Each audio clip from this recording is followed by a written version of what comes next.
വീണ്ടും വാർത്തകളിലേക്ക്. ഇറാനുമായുള്ള വെടിനിർത്തൽ ചർച്ചകൾക്കായി American vice president JD Vance ഇസ്ലാമാബാദിലേക്ക്. ശനിയാഴ്ചയാണ് ഇറാൻ-US ചർച്ച നിശ്ചയിച്ചിരിക്കുന്നത്.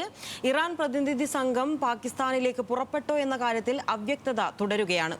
നയതന്ത്ര ചർച്ചകൾക്ക് മുന്നോടിയായി ലെബനനിൽ വെടിനിർത്തൽ നടപ്പാക്കണമെന്ന് ഇറാൻ പാർലമെന്റ് സ്പീക്കർ ആവശ്യപ്പെട്ടു.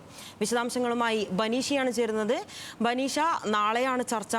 അമേരിക്കയുടെ ഭാഗത്തു നിന്നും ഒരു പോസിറ്റീവായ മറുപടി ഉണ്ടാകുന്നു. വൈസ് പ്രസിഡന്റ് അങ്ങോട്ട് പുറപ്പെട്ടു. ഇറാന്റെ കാര്യത്തിൽ ഇപ്പോഴും അവ്യക്തത തുടരുകയാണ്. എന്താണ് ബനീഷ വിചാരിക്കുന്നുള്ളത്? യുദ്ധം അവസാനിക്കാറായി എന്നൊരു പ്രതീക്ഷയൊക്കെ വെച്ച് പുലർത്താനാകുമോ നമുക്ക്?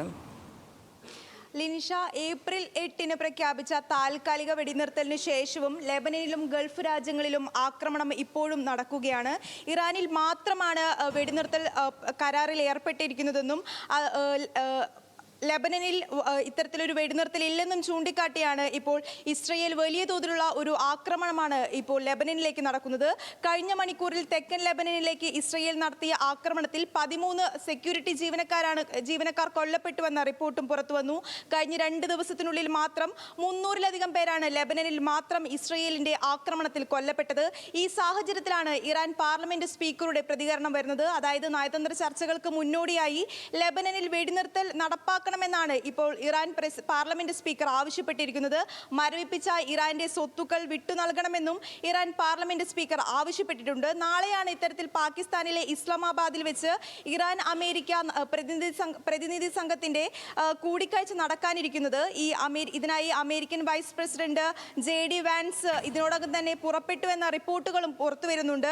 ഇറാൻ പ്രതിനിധി സംഘവും ഇതുവരെ പാകിസ്ഥാനിൽ എത്തിയിട്ടില്ലെന്നാണ് BBC ഉൾപ്പെടെയുള്ള മാധ്യമങ്ങൾ റിപ്പോർട്ട് ചെയ്യുന്നത്. അതേസമയം അവിടെ നിന്ന് പുറപ്പെട്ടു എന്ന തരത്തിലുള്ള ഒരു റിപ്പോർട്ടുകളും ഇപ്പോഴും പുറത്തു വന്നിട്ടില്ല.